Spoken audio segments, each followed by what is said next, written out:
So, the other day, a good friend of mine, let's just call him Gengar Fucker, asked me why I don't include Demonic Consultation or Tainted Pact in my Sliver Queen EDH deck. Both cards could help me get that final piece I need to pull off a combo and end the game, and they seem to be right at home in a deck that values consistency. My immediate response was something like, I play real tutors, son, and in a deck that already has so many tutors, cards like Demonic Consultation are just bad.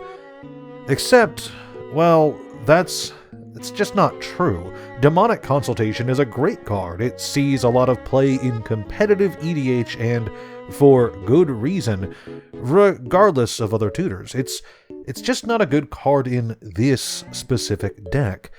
I built my Sliver Queen deck with consistency and redundancy in mind, and I have a very specific game plan that I want to follow when piloting the deck.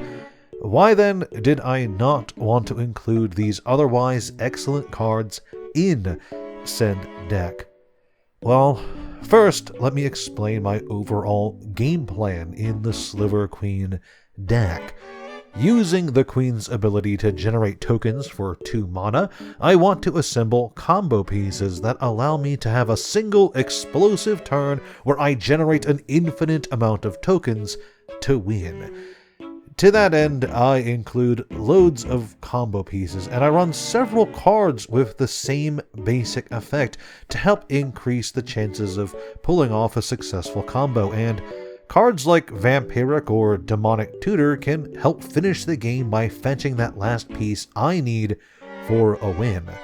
So, why does Demonic Consultation not belong here? It does the same thing, right? Yes, sort of. Let's say that I need Ashnod's Altar to complete a combo I have on board. I use Demonic Tutor to grab it from the deck and go to cast it, but my opponent, wearing the biggest shit-eating grin he can, counters my altar. I can still play the game in this situation most of the time. My deck is still there, and I have other ways to pull off the combo, or even a different combo with different pieces. But let's rewind time. Let's say instead of Demonic Tutor, I use Demonic Consultation, naming Ashnod's Altar.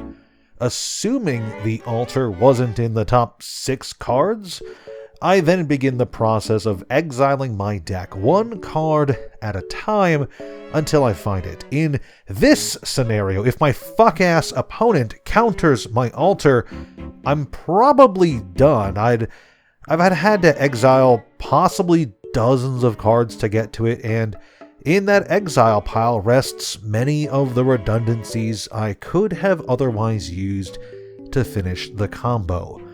Tainted Pact isn't quite as bad since I can just grab the first useful card I find, but it can still lead to a situation where I exile something that could have been useful if my current game plan fails. Now, why am I explaining all of this? Well, because I wanted to take a brief minute and talk about EDH and deck building philosophy. Originally, this was just going to be a rant about why I'm better than Thoracle players for not playing Demonic Consultation, but instead I decided to talk about something I kind of have a hard time articulating.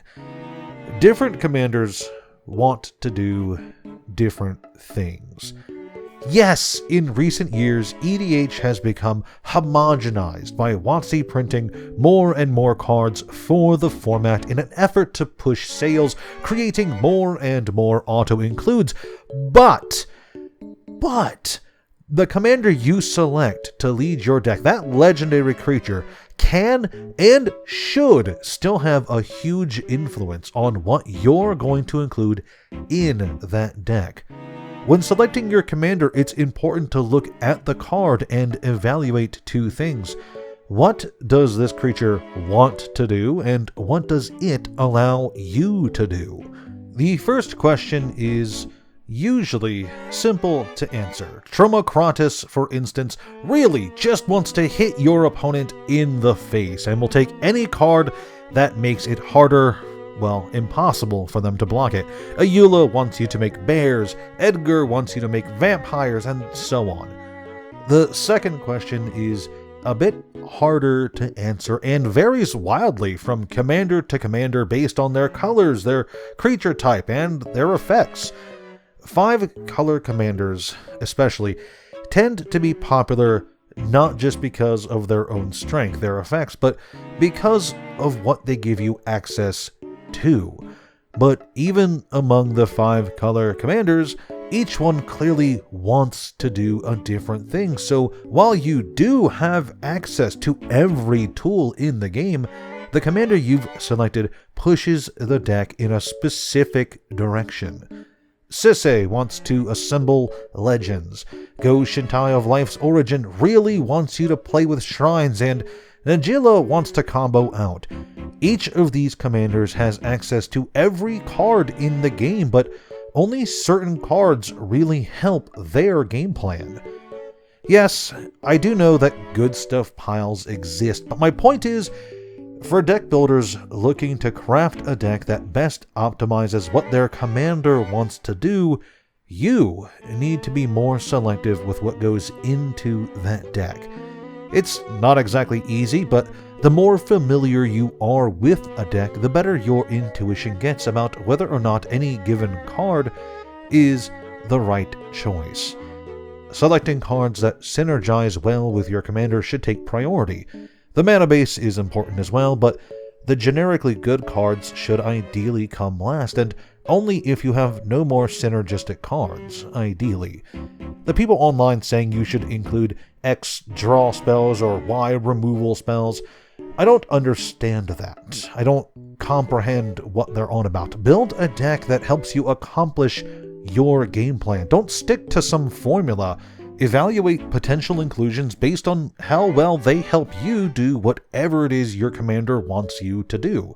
You know, I'm not saying don't play cards like Dockside Extortionist. If you can play Dockside Extortionist in your deck, chances are you're going to want to do it. I'm just saying to be more selective with the cards you include and to use cards that will, in general, be more synergistic and do what your commander wants you to do.